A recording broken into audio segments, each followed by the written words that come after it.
समन्ता चक्रवालेषु अत्रा गच्छन्तु देवता सद्धम्मं मुनिराजस्य शृण्वन्तु सग्गमुक्तदं धम्मश्रवण कालो अयं बदन्ता धम्मश्रवण कालो अयं बदन्ता ධම්මස්සවන කාලෝ අයං බදන්තා නමෝ තස්ස භගවතෝ අරහතෝ සම්මා සම්බුද්දස්ස නමෝ තස්ස භගවතෝ අරහතෝ සම්මා සම්බුද්දස්ස නමෝ තස්ස භගවතෝ අරහතෝ සම්මා සම්බුද්දස්ස ඒතං සන්තන්නේ තම්පනීතයි අදිදං සබ්බ සංඛාර සමතෝ සබ්බූපතිපට නිස්සග්ගෝ තණ්හක්ඛයෝ විරාගෝ නිරෝධෝ ඒතන් නිබ්බානන්ති. අතිපූජනීය ලෝකවාසී මහා සංඝරත්නයන් අවසරයි. ශ්‍රද්ධාවන්ත කාරුණික ගුණවන්ත පින්වත්නි, අද දවසේත් උතුම් බුදුරජාණන් වහන්සේ දේශනා කළ වටිනා කියන ධර්ම කාරණාවක්, භාවනාමය දහම් කාරණාවක් පිළිබඳව සාකච්ඡා කරන්න, දේශනා කරන්න බලාපොරොත්තු වෙන අවස්ථාව. භයානක ව්‍යසනයක හේවණැල්ල වැටෙන තියෙන වෙලාවේ අපිට ස්ථීර ඖෂධයකවත් පිහිටක් නැතුව ඉන්න වෙලාවක මේ භයානක කොවිඩ් වසංගතය හමුවේ අපිට අපේ ජීවිතවල අප විසින් ඇති කරගත්ත ප්‍රතිපත්තිය තුළ මතුවන මහා පුණ්‍ය ශක්තියන්ගේ රැකවරණය පමණයි මේ ව්‍යසනය තුළ ඉතුරු වෙලා තියෙන්නේ. මේ භයානක ව්‍යසනය දිහා බැලුවට පස්සේ අපට පේනවා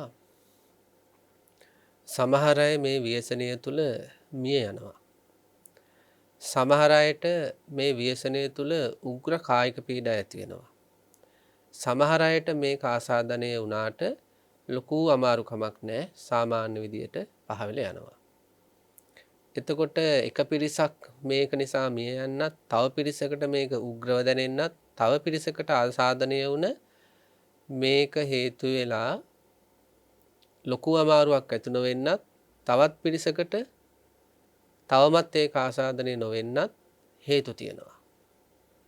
අපි දන්නවා කර්මය කියන එක අපේ ජීවිතයට බලපාන ප්‍රධානම සාධකයක්.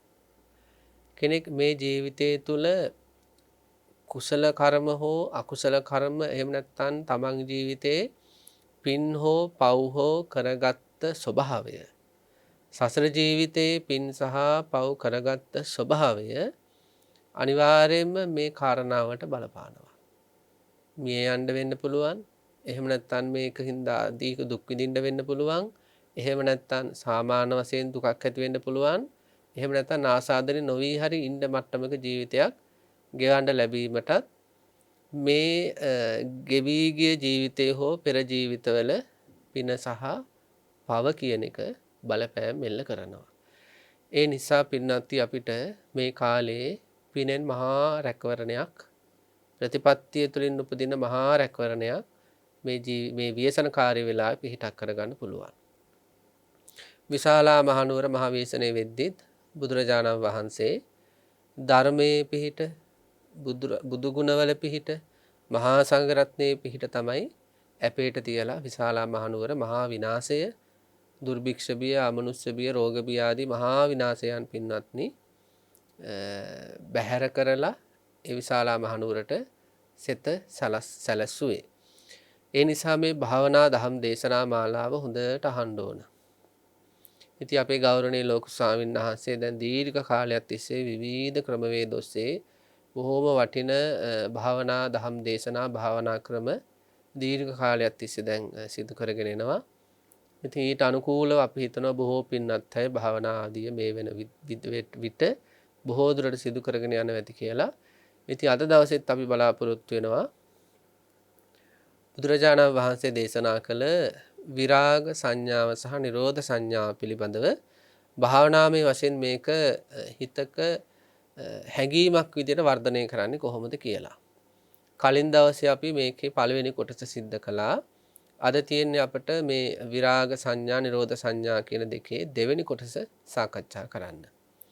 අපි මේ සිහිපත් කළා පින්නත් මේ විරාග සංඥාව කියන්නේ අරිහත්ත්වේ සාක්ෂාත් කරපු මානසිකත්වයක් නැත්නම් අරිහත්ත්වේ සාක්ෂාත් කරපු ඒ නිර්වාණ ධර්මයේ ප්‍රත්‍යක්ෂ වශයෙන්ම අවබෝධ කරපු ස්වභාවය තමයි විරාග සංඥාව කියන්නේ. ඒ කියන්නේ සෝපාදිශේෂ නිර්වාණ ධාතුව පිළිබඳව. ඊළඟට නිරෝධ සංඥාව කියන්නේ අනුපාදිශේෂ නිර්වාණ ධාතුව පිළිබඳව. පංචස්කන්ධ ධර්මය නිරුද්ධ වීම සදහටම සිද්ධ වෙන්නේ අනුපාදිශේෂ නිර්වාණ ධාතුව. දැන් බුදු පියාණන් වහන්සේගේ පිරිණිවීම රහතන් වහන්සේලාගේ පිරිණිවීම තමයි මේ අනුපාදිශේෂ නිර්වාණ ධාතුව කියලා කියන්නේ. එතකොට නිරෝධ සංඥා කියන්නේ අන්නේ අනුපාදිශේෂ නිර්වාණ ධාතුව. විරාග සංඥාව කියන්නේ ජීවත් ඉන්න කාලයේදී රහතන් වහන්සේලා අත්දකින්නේ සෝපාදිශේෂ නිර්වාණ ධාතුව. පින්වත්නි අපි මේ සාකච්ඡා කළා අපේ ජීවිතයේ සහනය ගෙන දෙන දේවල් අපි සහනය ගෙන දෙන අරමුණු වල අපි වාසය කරන්න ඕන කියලා. අසහනය ගෙන දෙන අරමුණු වල නෙවෙයි සහනය ගෙන දෙන අරමුණු වල අපි වාසය කරන්න ඕන කියලා. කෙනෙක් ඒ විදිහට සහනය ගෙන දෙන අරමුණු වල වාසය කරන්න නම් එයා ඒක ඒ විදිහට හදන්න ඕනේ. සාරිපුත්තයන් වහන්සේට අර හිටපු අර පඬිත කියන පුංචි අවුරුදු 7 ස්වාමීන් වහන්සේ සාමණේරයන් වහන්සේ දවසක් අර දකින්නේ අර දියාලු එහෙම නැත්නම් ඔය විවිධ කුඹුරු කරන අය එහෙම ගලාගෙන යන සැඩපහරවල් මොකද කරන්නේ ඇලවේලි බැඳලා විවිධ පැතිවලට ගලාගෙන යන වතුර පාරවල් අරගෙන යනවා වගේ. දියාලුවන් විසින් මොකද කරන්නේ ගලාගෙන යන සැඩපහරවල් හරහට වේලි බැඳලා හරි මොනවා හරි කරලා එයාලගේ කෙත්වතු සරුසාර කරගන්න ඒ වතුර පාර හරවගෙන යනවා. අන්න ඒ වගේ මේ ස්වාමීන් වහන්සේ හිතනවා මේ චිත්තසංතානයත් මේ අයෝනිසෝ මනසිකාරයත් තුල වැරදි පැත්තටම ගහගෙන යද්දී යම් යම් හේතු සකස් කළ මේක හරව ගන්න පුළුවන් නිවැරදි පැත්තට. ඊළඟට මේ ස්වාමීන් වහන්සේ හිතනවා කම්මල් වල දුනීතල හදන මේ ඒ කම්මල් කරුවන් ඒ ලෝහමය ද්‍රව්‍ය තලලා ඊළඟට ගිනියම් කරලා ඒ විවිධ විදියට ඒ අදාළ විදියට දුනීතල හදන්නේ යම්සේද අන්න ඒ වගේ මේ හිත හදන්න පුළුවන්. අර ලෝහමය ද්‍රව්‍ය තලලා රත් කරලා අර ඊතල හදන වගේ මේ හිතත් එහෙම යම් යම් විදියට මේකට බලපෑම් කරලා යම් යම් විදියේ හේතු සකස් කරලා මේ හිතත් යහපත් පැත්තකට යොමු කරගන්න පුළුවන් නේද? ඊළඟට කුඹල් කරුවන් මැටි ගුලියක් අරගෙන සකපෝරුවේ දාලා ඊටාම ලස්සන නිර්මාණ බිහි කරන වගේ මේ චිත්තසංතානයත් යම් යම් හේතු සකස් කරොත් ඊටාම මේ සුවදායි ඊටාම නිවැරදි යහපත් චිත්තයක් බවට හිතක් බවට මේ හිතපත් කරගන්න පුළුවන් නේද කියලා පුංචි සාමණේරයන් වහන්සේට හිතුණා වගේ. අද අපේ හිත අර ගලාගෙන සැඩපහරක් වගේ තිබුණට මේක හේතු සකස් කළා ඊටමත් නිවැරදි කුසල් මුපදින නිවැරදි දේවල්ම අරමුණු වෙන විදිහේ මානසිකාරයක් බවට මේක හරව ගන්න පුළුවන්. අයෝනිසෝ මානසිකාරය හරව ගන්න පුළුවන් යෝනිසෝ මානසිකාරයක් විදිහට. අර ලෝහමය ද්‍රව්‍ය තලල පොඩි කරලා ඊතල හැදුවා වගේ මේ හිතත් ඉවසීම ඊළඟට ගුණ ධර්ම ඊළඟට විදර්ශනා සමතාදිය භාවිතා කරලා මේකත් වැඩක් ගන්න පුළුවන් යහපත් දේවල් අරමුණු වෙන විදිහේ මනසක් බඩපත් කරගන්න පුළුවන්.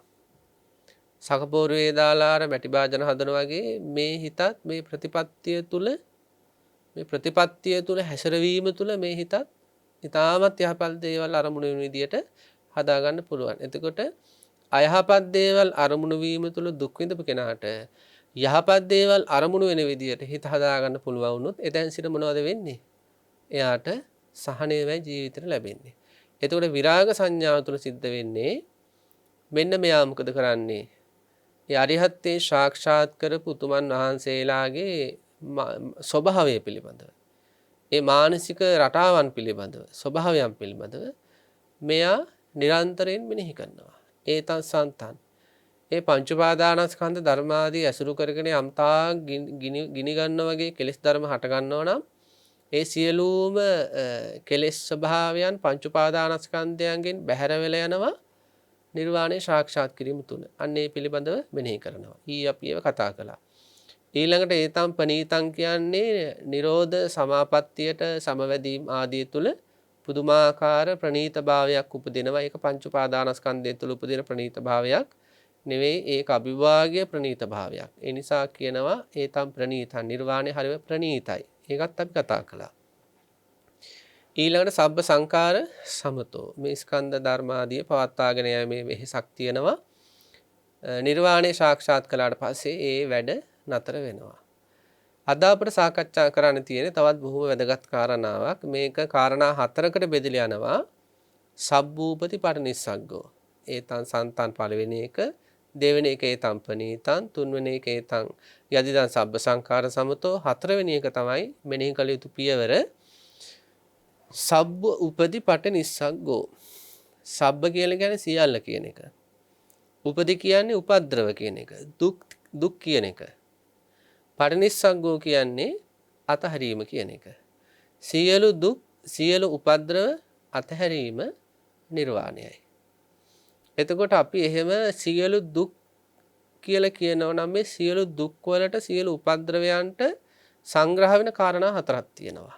ඒවට කියනවා කාම උපදී, කන්ද උපදී, ඊළඟට අபிසංඛාර උපදී, ඊළඟට ක්ලේශ උපදී. උපදී කියන්නේ උපද්‍රවයක් නේ, දුකක් නේ. එහෙනම් කාම උපද්‍රව, අபிසංඛාර උපද්‍රව, කන්ද උපද්‍රව, ක්ලේශ උපද්‍රව. අන්නේ කාරණා හතර ගැන හිත ශ්‍රාවකයා මොකද කරන්න ඕන? යෝගාවචරයා මේ ස්වභාවයන්ගෙන්, මේ උපද්‍රවයන්ගෙන් තොර ස්වභාවයේ තමයි නිවන කියලා ඒ නිවන ගැන ලොකු අවබෝධයක්, හැඟීමක් ඇති කර ගන්න ඕන. අපි බලමු. පළමුවෙන්ම කතා කරමු කාම උපදී, කාම උපද්‍රව. යම්කිසි පොඩි දරුවෙක් ඉන්නවා. මේ පොඩි දරුවා කවදාවත් සර්පය එහෙම දැකලා නැහැ. මේ දරුවා මොකද කරන්නේ? මේ කුරුමිනියෝ වගේ සත්තුවක් දැකලා නැති, එහෙම ඒ ගැන ආශ්‍රයක් නැති දරුවෙක්. මේ දරුවා දනගාගෙන යන අතරේ අපි හිතමු මේ කුරුමිනියෙක් අහුණා කියලා. මේ දරුවා මොකද කරන්නේ? කුරුමිනියා අල්ලනවා. අල්ලනකොටම කුරුමිනියත් මොකද කරන්නේ? කුරුමිනියාගේ අඬු වලින් මේ දරුවාගේ ඇඟිලි එල්ලෙනවා. එතකොට මේ දරුවා මරහන දීලා කෑ ගහනවා. ඒ කියන්නේ ඒක දරුවට උපද්‍රවයක්. ඒ උපද්‍රවය උනේ මොකක් නිසාද? කුරුමිනියෙක් ස්පර්ශ කරන්න යෑම තුල. කුරුමිනියා ස්පර්ශ කරන්න යෑම තුල මේ දරුවට ලොකු උපද්‍රවයක් වුණා. ඊට පස්සේ මොකද වෙන්නේ? ඒ උපද්‍රවය ඒ කුරුමිනියා වගේ සත්වයන්ගෙන්, කුරුමිනි වගේ සත්වයන්ගෙන් උපද්‍රව නැත්තම් දුක් ඇති වෙනවා කියලා මේ දරුවට සංඥාවක් උපදිනවා. මෙයා අඳුන ගැනීමක් කරනවා. මෙවැනි මේ පුංචි අඩු තියෙන සත්තුන්ගෙන් හානියක් වෙනවා කියලා, උපද්‍රව ඇති වෙනවා කියලා. ඊට පස්සේ මේ දරුවා යම් කිසි දවසක දනගාගෙන යද්දී අර වගේ කුරුමිනියක් දැක්කොත් මොකද කරන්නේ? ඉක්මනට අනිත් පැත්තට හැරිලා අනිත් පැත්තට දන ගන්න පටන් ගන්නවා. ඇයි? මේ දරුවා අත්දැක්ක මේක උපද්‍රවයක් කියලා. ඒක අත්දැකීමක් එයාට. ඒක අම්ම කියපු නිසා දැනගත්ත දෙයක්වත් නෙවෙයි. මෙයා අත්දැකලම දැනගත්තා මේ කුරුමිනියෝ වගේ සත්තු උපද්‍රව ඇති කරන, දුක් ඇති කරනවා. ඒ නිසා එවැනි සත්තු දැක්ක ගමන්ම මෙයාට ඒ උපද්‍රව සංඥාව ඉපදිලා අනිත් පැත්තට හැරිලා යනවා. කාමයන් කියන්නේ උපද්‍රව කියලා දන්නේ අපි කොච්චර කාලයක ඉඳලාද? රූපකාම, ශබ්දකාම, ගන්ධකාම, රසකාම, පහසකාම, ධම්මකාම කියන්නේ ක්ලේශකාම. මේ වස්තුකාම, ක්ලේශකාම, උපද්‍රව දුක් ඇති කරනවා කියලා දන්නේ කොච්චර කාලයක ඉඳලාද? සමහර අවුරුදු 5ක විතර ඉඳලා දන්නවා, 20ක විතර ඉඳලා දන්නවා, 30ක විතර ඉඳලා දන්න අය ඉන්නවා, 40ක විතර ඉඳලා දන්න අය ඉන්නවා. මාසයක් දෙකක් වෙන කාලයේ වගේ කාලයක් තුල මේවා උපද්‍රවයෝ කියලා බණකින් හරි අහලා දැනගත්ත එහෙම පිළිසින්න පුළුවන්. දැන් මේ කාමයෝ, වස්තුකාම, ක්ලේශකාමයෝ දුක් උපද්දනවාය, ඊළඟට උපද්‍රව ඇති කරනවාය කියලා දැනගත්තනේ. දැන් අර දරුවා වගේ අර කුරුමිනියා මගහැරලා යනවා වගේ කාමයන් මගහැරලා යනවද? මේ දරුවා අර කුරුමිනියා තුල උපද්‍රවය දැකලා ඊට පස්සේ දකිද්දි මගහැරලා යනවනේ. ඒ වගේ පින්නතුණි තමන්ගේ හිතින් අහලා බලන්න මේ රූපකාම, වස්තුකාම, ගන්ධකාම, රසකාම, පහසකාම, ක්ලේශකාම ආදී හමු වෙනවනේ තමන්ට. දැන් තමන් ඒව මගහැරලා යනවද? නැත්තම් ඒව සතුටින් අභිනන්දනය කරනවද? ඒ රූපය හොඳයි. එයා හොඳ කෙනෙක්. ආදි වශයෙන් කියන්නේ ඒ රූපය කෙලෙස් සහගත පිළිගන්න ගතිය. ඒ ශබ්ද ගන්ධ රස ස්පර්ශ ආදිය සතුටින් පිළිගන්න ගතිය. ඒ ක්ලේශකාම කියන ආදරය ආදී දේවල් සතුටින් පිළිගන්න ගතිය. එහෙනම් අර දරුවාගේ தත්ත්වයට අපි තාම වැටිලා නැහැ. දරුවා ඒක උපද්‍රවයක් කියලා දැකගත්තට පස්සේ ඒක මගහැරලා යනවා. අපි මොකද වෙන්නේ? කාමයේ උපද්‍රවය කියලා දන්නවා බොහෝ කාලෙක ඉඳලා ඒත් කාමයේ පස්සෙමයි දුවන්නේ. ඒ කියන්නේ මේක උපද්‍රවයක් දුකක් කියලා අවබෝධයක් අපට නැහැ. දැක ගැනීමක් නැහැ. ඒ කියන්නේ මෙන්න මේ විදිහට සසරගත ජීවිතේ පින්නත් සංසාරගත සත්‍යෝ මේ කාමයේ උපද්‍රවය කියලා දැන මේ කාමයේ දුක් උපද්දවනවා කියලා දැන මොකද වෙන්නේ? ඒවා පස්සේම වැටෙනවා. ඒ උපද්‍රව අර දරුවාර උපද්‍රව ඇති කරන කුරුමිනිය අල්ලගත්ත නිසා මොකද වෙන්නේ? අත ගසනවා අත එල්ලෙලම ඉන්නවා. මහ දුකක් විඳිනවනේ. අන්න ඒ වගේ මේ කාමයන් උපද්‍රවයන් කියලා දැනගත්තත් ඒ පිළිබඳ ලොකු අවබෝධයක් නැති නිසා මේ වස්තුකාම ක්ලේශකාම ආදිය අල්ලගෙන අතහැර ගන්න බැරුව මේ ලෝක සත්‍යෝ අසීමාන්තික දුකක් විඳිද්දී රහතන් වහන්සේලා ඒ සියලුම කාම උපද්‍රව, ඒ කියන්නේ වස්තුකාම ක්ලේශකාමයන්ගෙන් නිදහස් වුණු මානසිකත්වයක සුවය විඳිනවා. අන්න ඒක අපි කල්පනා කරන්න ඕනේ. රහතන් වහන්සේ නමක් මේ කාමයන්ගෙන් නිදහස්ව ලබන සුවය. ඒක තමන්ගේ ජීවිතයේ පැත්තට සාපේක්ෂව දකින්න. තමන්ගේ ජීවිතයේ මේ යම් කිසි දෙයකට යම් කිසි දේවල් ගොඩකට යම් කිසි ආදරයකට හරි ඒක වස්තුකාමයකට ක්ලේශකාමයකට ඔය හිතේ තියෙන තණ්හාවට ඇලීමට ඒවා උපාදානය කරගෙන ඒවා නිසා විදින උපද්‍රව ගැන හිත ඒව නිසා බයෙන් ඉන්න වෙනවා, තැති ගැනීමෙන් ඉන්න වෙනවා, ලොමු දැහ ගැනීමෙන් ඉන්න වෙනවා, හරියට කනස්සලු ඇති වෙනවා, තරහ යන ඒව නිසා වෙලාවකට ඒ වගේ ශෝක පරිදේ දුක් දුම්නස් උපදිනවා. අන්න ඒවා ගැන හිතනද මේ කාමයන්ගේ උපද්‍රවයට ගොදුරක් වුණ තමන්ගේ හිත සහ රහතන් වහන්සේ නමකගේ හිත කොහොමද?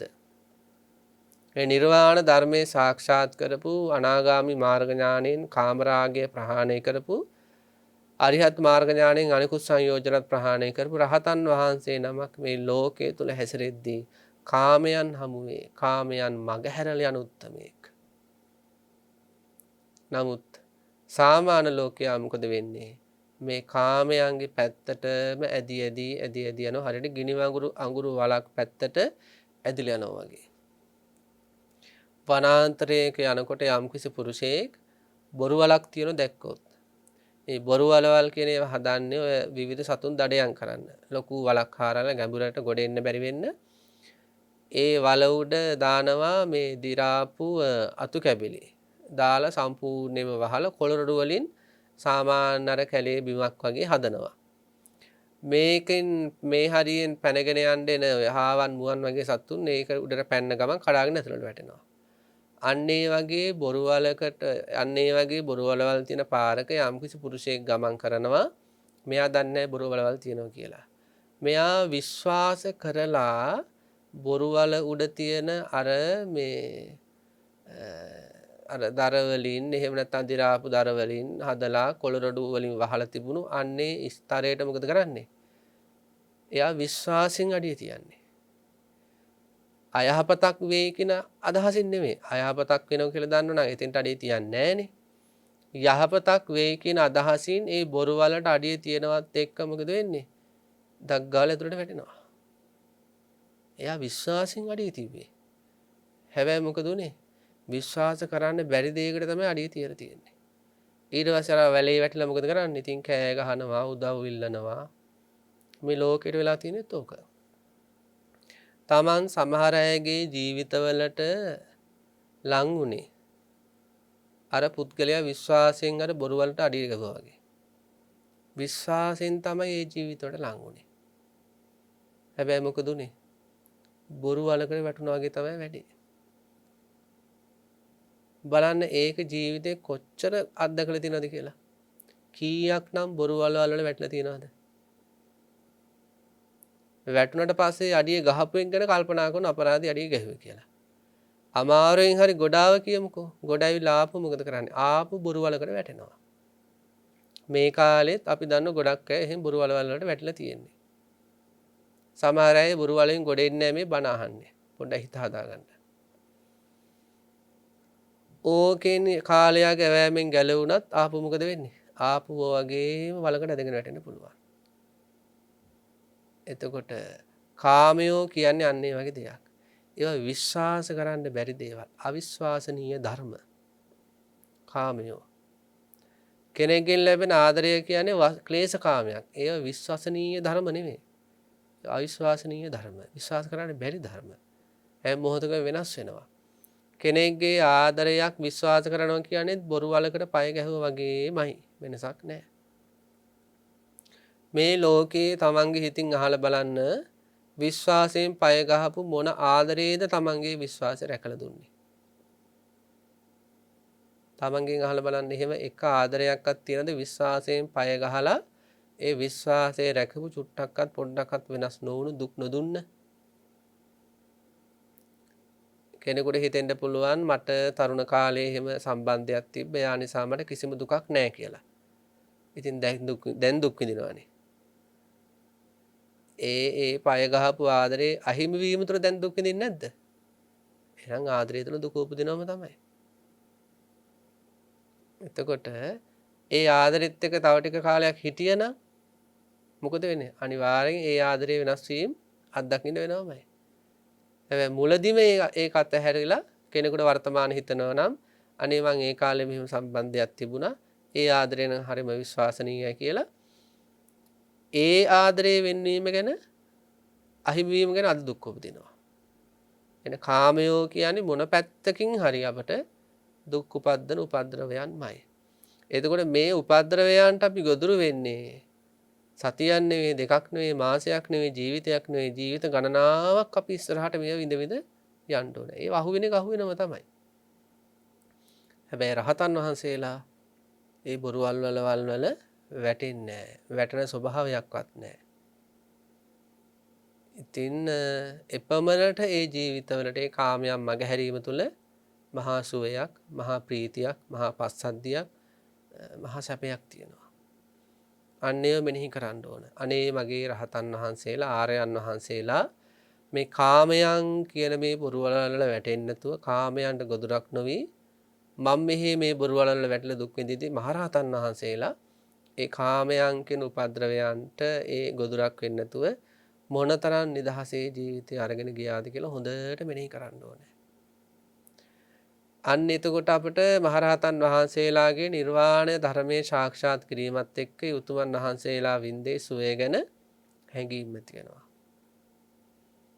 ඊළඟට තියෙනවා කාම උපද්‍රව, ඊළඟට තියෙනවා කන්ද උපද්‍රව. කන්ද උපදි කියන්නේ කන්ද කියන්නේ මේ රූපස්කන්ධ, වේදනාස්කන්ධ, සංඥාස්කන්ධ, සංකාරස්කන්ධ, විඥානස්කන්ධ. මේ පංච උපාදානස්කන්ධයම කියන්නේ දුකක්, උපද්‍රවයක්.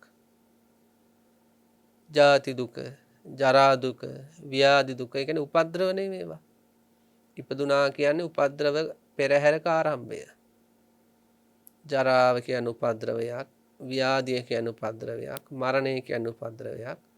පංච උපාදානස්කන්ධ ධර්මයේ පහළවීමත් එක්ක ශෝක පරිදේව දුක්ඛ දෝමනස්ස උපායාස මේ වගේ මහා උපද්‍රව වගේ සකස් වෙනවනේ. රහත් වුණොත් මොකද වෙන්නේ?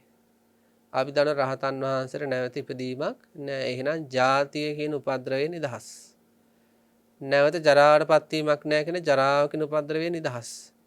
ව්‍යාධි ශෝක පරිදේව දුක්ඛ දෝමනස්යන්ගේ උපද්‍රවයන් අවසන් වුණා. එතකොට රහත් භාවයේ සාක්ෂාත් කිරීමත් එක්ක මොකද වෙන්නේ? දීර්ඝ සංසාර ගමනක මේ පංච උපාදානස්කන්ධ ධර්ම ඇසුරු කරගෙන හට ගන්න තිබුණු සියලු උපද්‍රව ඒ ජීවිතවලින් බැහැර වෙලා යනවා. පින්නත් ඔකට ලස්සන උපමාවක් තියෙනවා. දැන් යම් කිසි කෙනෙක් අඹ පැලයක් හිටවනවා. මේ අඹ පැලේ හිටවුවට පස්සේ අඹ පැලේ කියන්නේ අඹ බීජයක් හිටවනවා. මේ අඹ බීජය හිටවල මෙයා මොකද කරන්නේ? මේකට වතුර දානවා, පොහොර දානවා, හිරුවිලි ලබා දෙනවා, වාතය ලබා දෙනවා. මේ අඹ බීජය හිටවලේ අවශ්‍ය සාධක ටික ලබා දෙනකොට මේ අඹ බීජයෙන් පැලයක් මතුවෙනවා. පැලේ මොකද වෙන්නේ? අර හේතු ලැබෙනකොට වර්ධනය වෙනවා. වර්ධනය වෙලා මොකද වෙන්නේ? ඒ ගහ ලොකු වෙලා ඒ ගහේ ගෙඩි හට ගන්න පටන් ගන්නවා. ඊළඟට මොකද වෙන්නේ? ඒ ගෙඩි වැටිලා තවත් අඹ පැල හට ගන්නවා. ඒ අඹ පැල වලින් ආපහු ගෙඩි හට ගන්නවා.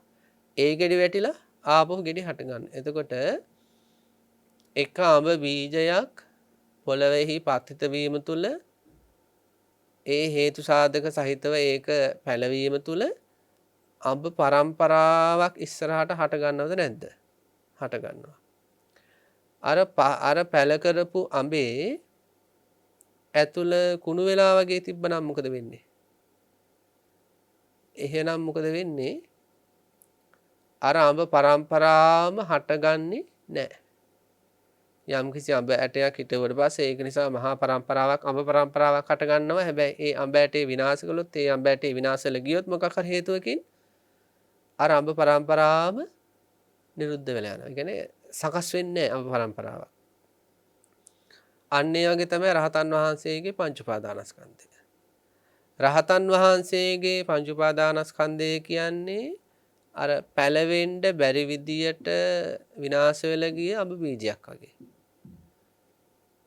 එතනින් එහාට ස්කන්ධ පරම්පරාවල් වල හට ගැනීමක් නැහැ. හැබැයි පෘථග්ජන සාමාන්‍ය ලෝකයාගේ ජීවිත කියන්නේ අර හොඳට පෝෂණය වෙන අඹ බීජය වගේ. මේ ජීවිතය කියන්නේ අඹ බීජය වගේ නම් මේ අඹ බීජය කියන මේ පංච උපාදානස්කන්ධ ධර්ම නිසා මොකද වෙන්නේ? තවත් ස්කන්ධ පරම්පරාවක් හට ගන්නවා. ඒකෙන් තවත් ස්කන්ධ පරම්පරාවක් හට ගන්නවා. ඒ වගේ භවයෙන් භවය ස්කන්ධ පරම්පරාවල් දසදහස් ගණන් මොකද වෙන්නේ? නැවත හට ගන්නවා. දැන් අද අපි මෙතන ඉන්නේ අතීත පංච උපාදානස්කන්ධ ධර්මාදී ඇසුරු කරගෙන කරපු කියපු දේවල් නිසා. රහතන් වහන්සේ මොකද වෙන්නේ? මේ පංච උපාදානස්කන්ධේ නැවත උපදින්න හේතුන තණ්හාව විනාශ ස්වභාවයට පත් කිරීම නිසා. මොකද වෙන්නේ? නැවත අර හටගන තිබ මහා ස්කන්ධ පරම්පරාවක් නිරුද්ධ කරපු ඒ ස්කන්ධ පරම්පරාව නිසා හටගන තිබ ජාති ජරා ව්‍යාධි ශෝක පරිදේව ආදී මහා දුක්ඛ ස්කන්ධයක් ප්‍රහාණය කර පුතුමෙක් බාට පත් වෙනවා.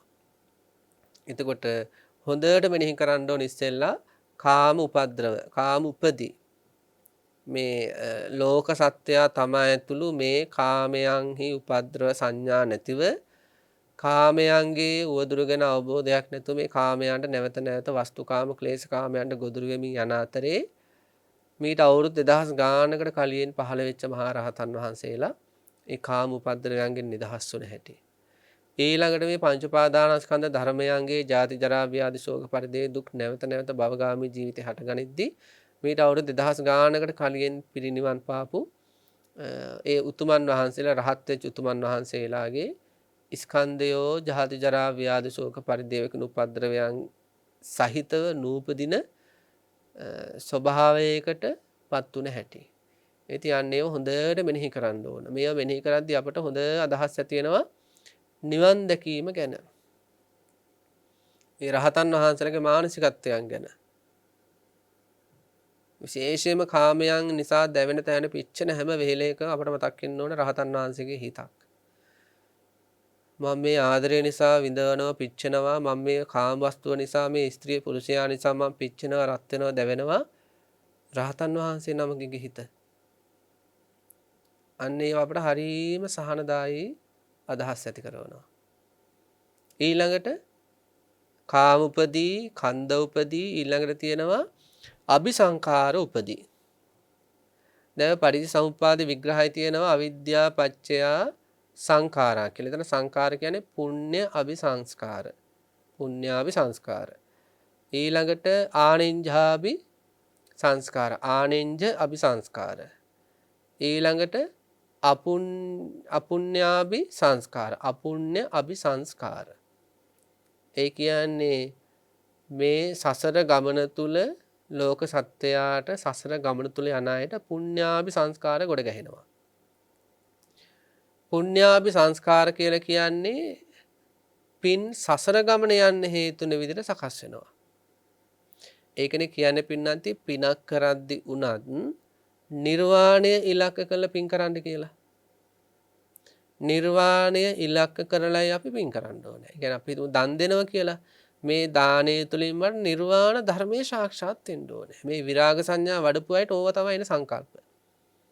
මොකද එයා දන්නෝනේ මේ ස්කන්ධයන්ගේ තියෙන දුක මේ මෙනෙහි කිරීම තුල.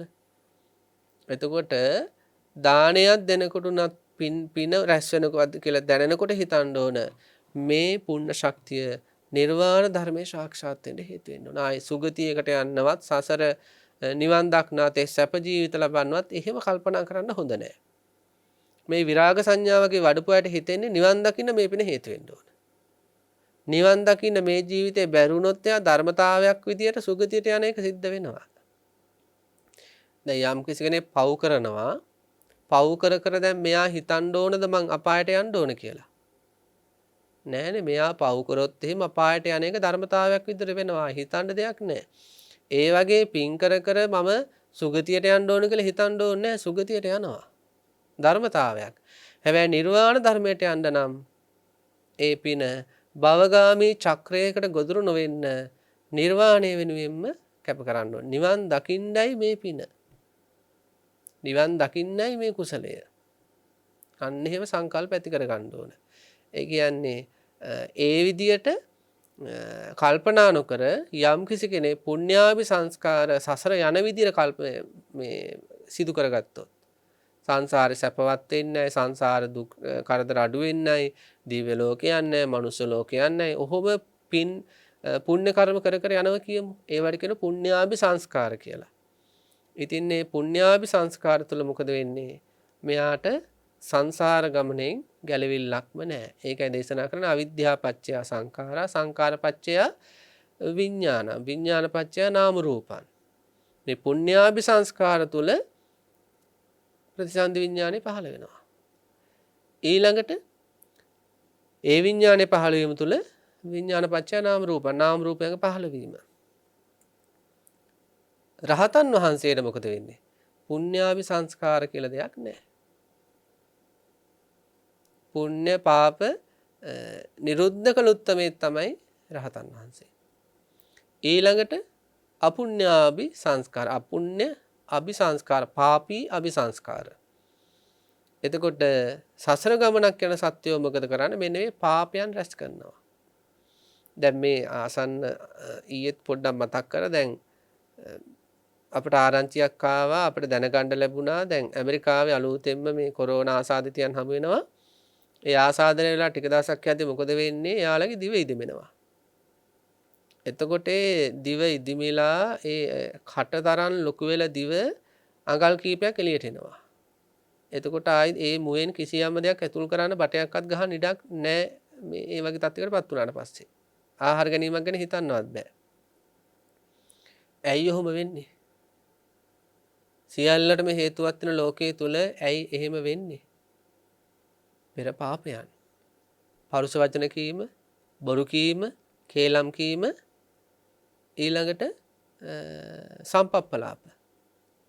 අර බුද්ධ කාලේ හිටියේ පින්නත්නි මේ බුද්ධ කාලේ නෙවෙයි බුද්ධ කාලයෙන් පසු කාලේ අර නාරද කියලා ස්වාමීන් වහන්සේ නමක් පිණ්ඩපාතේ වඩිද්දි දකිනවා සූකර මුඛයක් තියෙන ප්‍රේතාත්මයක්.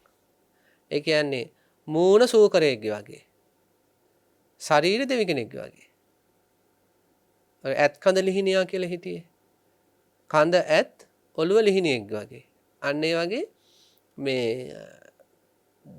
දෙවි කෙනෙක්ගේ ශරීරය රන්වන් පාටයි මූණ ඌරෙක්ගේ වගේ. පොඩ්ඩක් හිතන්නකෝ දැන් කණ්ණාඩි ඉස්සරහට ගියාට පස්සුණත් දැන් තමන්ගේ මිනිස් ඇඟට ඌරු මූණක් ආවොත් කොහොම තියෙයිද? එතකොට එහෙම අස්වාභාවික උප්පත්තිය සිදුුනේ කොහොමද මෙයාට? කේලම් කීම තුළ. වචනයෙන් කරපු පාපයක්. කේලම් කියන්නේ භයානක නිරේගාමී අකුසලයක්නේ. දස අකුසල කර්මපතයක්නේ. එතකොට සමගියක් හැදෙන්නේ හරි අමාරුවෙන්. සමගිය හදාගන්නෙත් හරි අමාරුවෙන්. ඒ ඔවුනොවුන්ට කැප කරලා ඔවුනොවුන් වෙනුවෙන් කැප වෙලා ඔවුනොවුන්ට උදව්පදව් කරලා ඊළඟ ඔවුනොවුන්ගේ දුක සැප බෙදාගෙන ඔවුනොවුන් ප්‍රිය වචන කතා කරමින් තමයි සමගිය කෙනෙක් ගොඩ නැගෙන්නේ. එක වචනෙන් කඩන සමහර අය ඕක. සමහර සාම්භාරයවරු එක වචනෙන් වෙන් කරන සමහර අය. ඒ වගේ සමහර සහෝදර සහෝදරියෝ එක වචනින් බිඳවනවා. සමහර යහළු යෙහෙලියන් එක වචනින් බිඳවනවා. අසල්වැසියන් ඒ කියන්නේ පවුල් දෙකක් එක වචනින් බිඳවනවා. ඒ හැමදේම කේලම්. එතකොට අර ඌරු මූණක් ලැබුණේ. සූකර මූණක් ලැබුණේ. දිග හොම්බකුත් එක්ක. කේලම. එතකොට පින්නන්ත්නි අපි තේරුම් ගන්න ඕන. අපි කවුරුත් මේ හේතුඵල ධහමට යටත්. එතකොට මේ භයානක ව්‍යසන පැතිරෙද්දී අපි හිතන්න ඕනේ.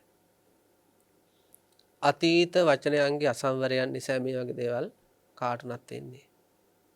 අපි ඔවුන්ට අනුකම්පා කරන්න ඕන, සෙත් පතන්න ඕන, ආශිර්වාද කරන්න ඕන. නමුත් අපි අතුලාන්තයෙන් තේරුම් ගන්න ඕනේ මේවා ඉබේ සිද්ධ වෙන දේවල් නෙමෙයි, මේවට කර්මය බලපානවා.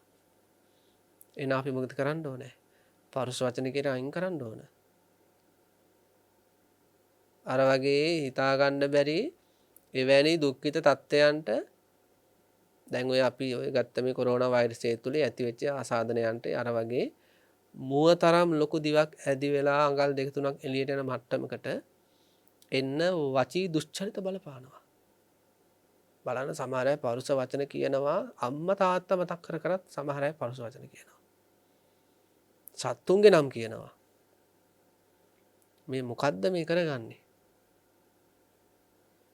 මහා ලොකු දෙයක් වෙන්න ඕනේ නැහැ. Taman තියපු දෙන නැත්තම් ගේ හෙල්ලෙන්න කෑ ගහනවා සමහර අය. අනිත් අය කරන්න ඕනේ ඇත්තට මේ ගේ හෙල්ලෙන්න කෑ ගහන එක්කෙනාට එක්ක එකතුල කෑ ගහන එක නෙවෙයි. අනේ මෙයා කරගන්න පාපයක්. වචනේ වරද්දගෙන අකුසලයේ කරගන්නවා. අනුකම්පා කරන්න ඕන. Taman නොවැටෙන දුකකට එයා වැටෙන්නේ නැහැ මේ පාර කපාගන්නේ. ඒ නිසා මේ කාලේ අපි ගොඩක් පරුෂ වචනින් බැහැර වෙන්න ඕනේ. මුලින්ම අපි සිහිපත් කළේ පින අනුව පින බලවත් කරගත්තොත් අපිට අපේ ජීවිතේ ප්‍රතිපත්ති බලවත් කරගත්තොත් නිවෙන ඉලක්ක කරගනින්න අපි මේ බණ භාවනා කටයුතු වර්ධනය කරගත්තොත් අපිට මේ ගොඩක් උපද්‍රව වලින් ගැලවෙන්න පුළුවන්. ඒ ලෝක ධර්මතාවය. මිනිසුන්ගේ විසමතාවයන් නිසා සකස් වෙච්ච මේ කොරෝනා ව්‍යසනයෙන් ගැලවෙන්න මිනිසුන් යහපත් වෙන්න ඕනේ. ඒ නිසා පරුස වචන කියන්න එපා. කේලම් කියන්න එපා. බොරු කියන්න එපා. සම්පප්පලාපාදී දෙන්න එපා. එවැනි පාපී අபிසංස්කාර, අපුඤ්ඤාபிසංස්කාර හදාගන්න එපා. මොකද එවැනි අපුඤ්ඤාபிසංස්කාර තුල නිවන් දකින්න බැරි වුණොත් සසර ජීවිතේ විපාක ලැබෙන්න පුළුවන්. ඉතින් රහතන් වහන්සේ ඔය අපුඤ්ඤාபிසංස්කාර වලින් නිදහස්. උන්වහන්සේලාගෙන් පාප වෙන්නේ නැහැ. ඊළඟට ආනෙන්ජාපි සංස්කාර වෙන්නේත් නැහැ. ආනෙන්ජ කියලා කියන්නේ නොසෙල්වෙන කියන අර්ථය. ඉන්ජති කියන්නේ හෙල වෙනවා, ආනෙන්ජ කියන්නේ නොසෙල්වෙනවා කියන අර්ථය. නොසෙල්වෙන සංස්කාර සමහර අය හදා ගන්න. ඒ මොනවද? ඔය ප්‍රබල ධ්‍යාන මට්ටම්. යම් කිසි කෙනෙක් ප්‍රබල ධ්‍යාන මට්ටමක් වශිතාවක් විදිහට භාවිතා කළොත් ඒ ධ්‍යානයේ හේතුල මොකද වෙන්නේ? එයා තවත් එවැනි භවයකට යන්නේක වෙනස් කරන්න බෑ. ආනෙන්ජ කියන්නේ නොසෙල්වනවා කියන අර්ථය. ඒ කියන්නේ ඒක එයා අනිවාර්යෙන්ම අර බ්‍රහ්මතලයකට යන්න හේතු වෙන නොසෙල්වෙන මනෝභාවයක්. එතකොට ඒ නිසාත් මොකද වෙන්නේ? සත්‍යය සතර ජීවිතේ භවයෙන් භවයට යනවා. ආනෙන්ජාපි සංස්කාර නිසාත් මොකද වෙන්නේ? බ්‍රහ්ම ලෝක ආදී උපදිනවා.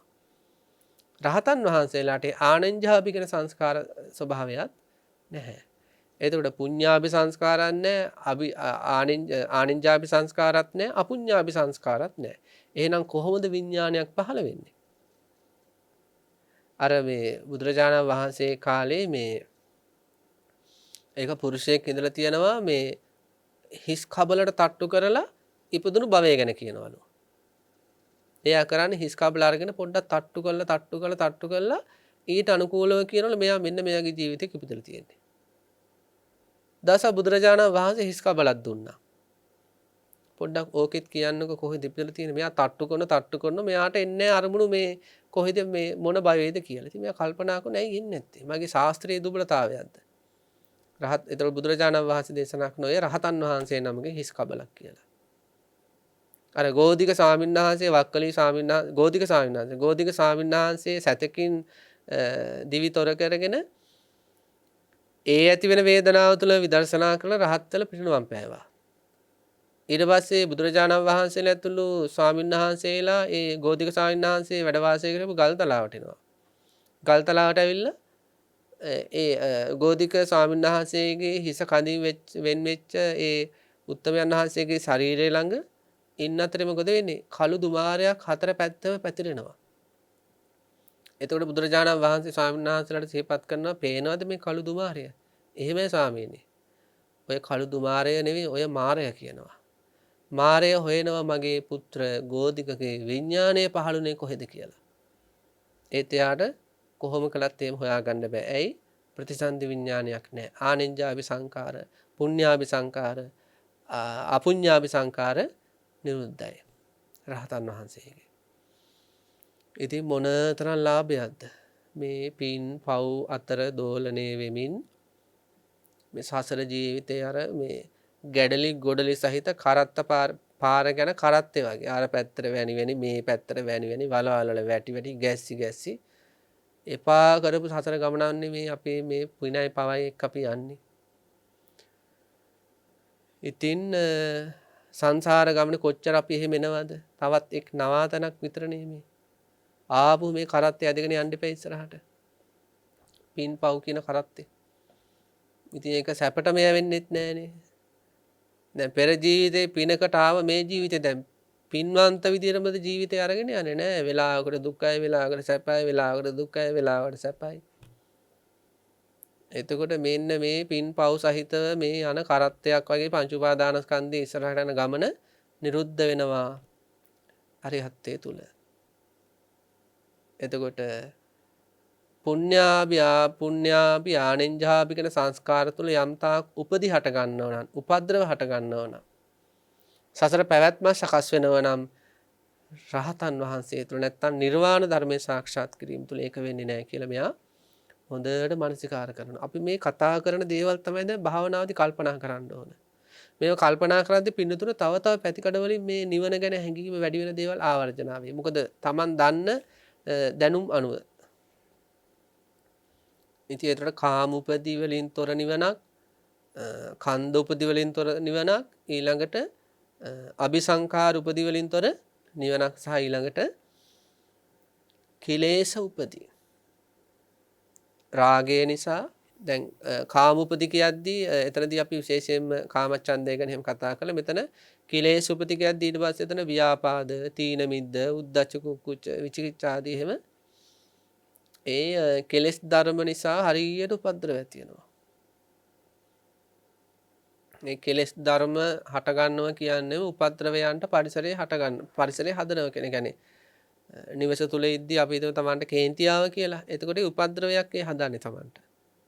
ඒ කෙලෙස් ධර්ම ඉපදීම උපද්‍රවයකට පදනම. රාගහිත උපදිනවා කියන්නේ. ඒ රාගහිත උපදින්නෙම උපද්‍රවයකට පදනමක් විදියට.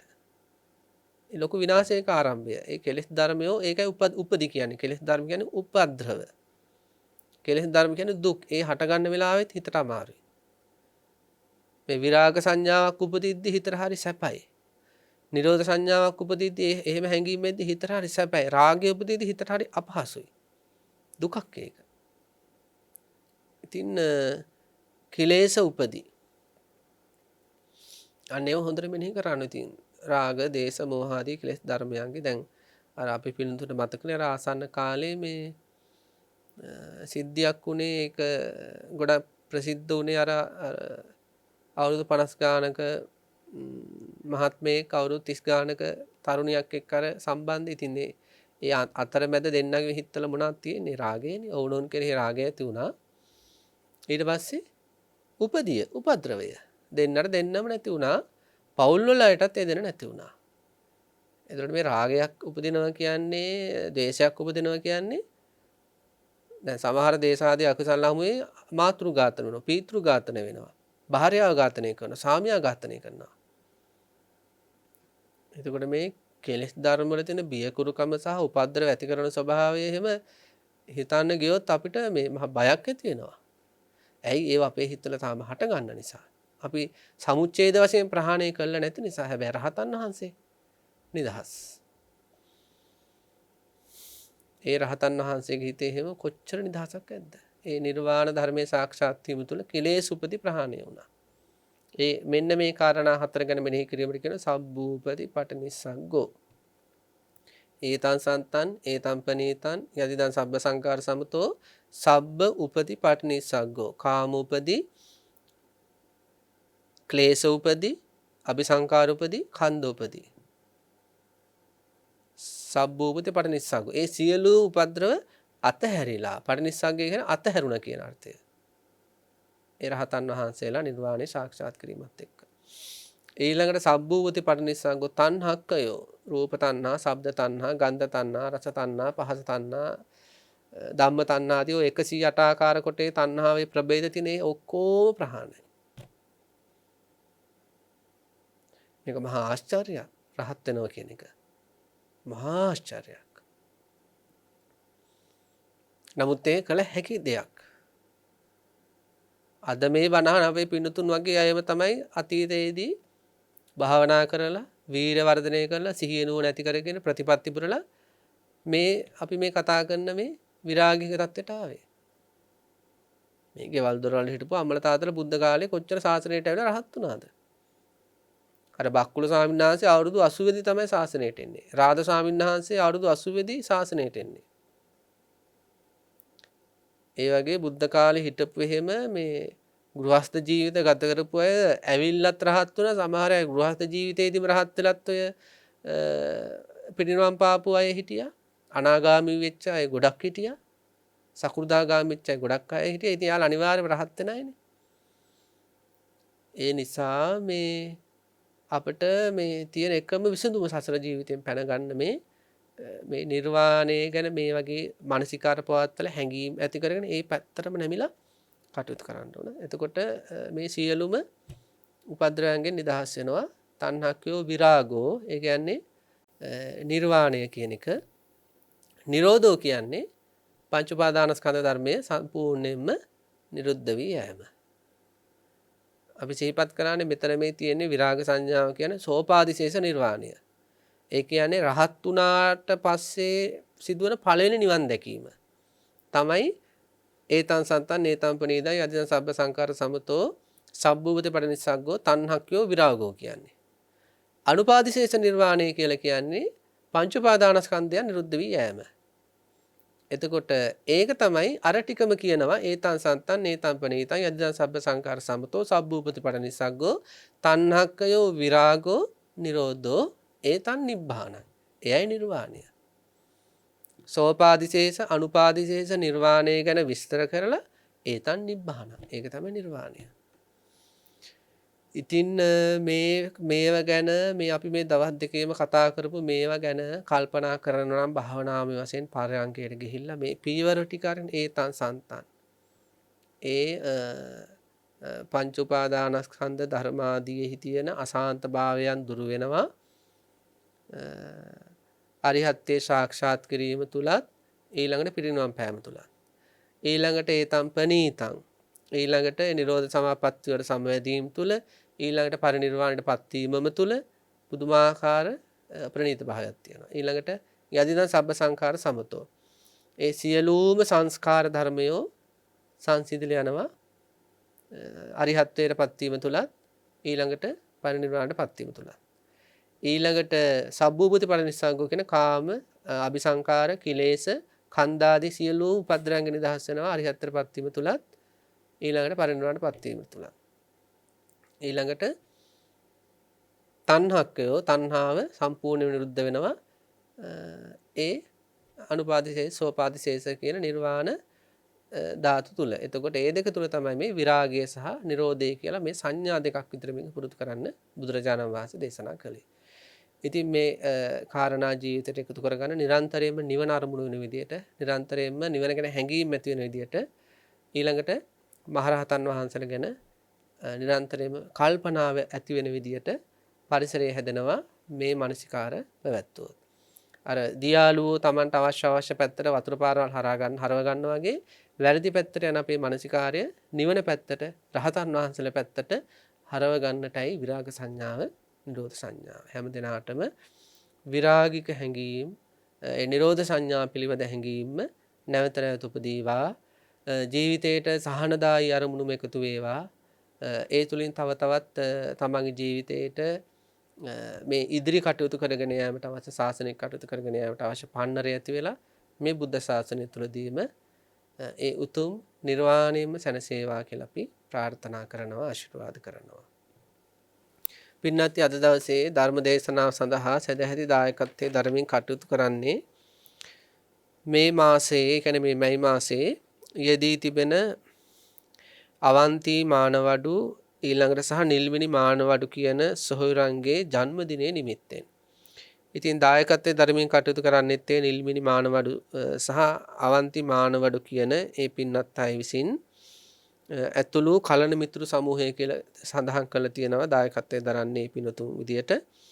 ඉතින් අපි ආශිර්වාද කරන පුණ්‍ය ආනුමෝදනා කරනවා අද වගේ දවසක මේ ලෝකයේ ඉන්න සංසාර දුක් විඳින ඔබ අප හැම දෙනාටම නිර්වාණ ධර්මය උපදවා ගැනීමට සාක්ෂාත් කිරීමට උපකාර වෙන විදියට ඒ රහතන් වහන්සේලා ගැන යහපත් සංකල්ප ඇති වෙන විදියට උතුම් බුදුරජාණන් වහන්සේ දේශනා කළ භාවනා කර්මස්ථාන දෙකක් පිළිබඳව සාකච්ඡා කිරීම තුළ මතුවෙච්ච මහානීය පුණ්‍ය ශක්තිය මේ නිල්මිනි මානවඩු සහ අවන්ති මානවඩු කියන මේ පින්වත් අයට මේ පින්වත් සොයුරියන්ගේ ජීවිතවලට ආශිර්වාදයක් වේවා.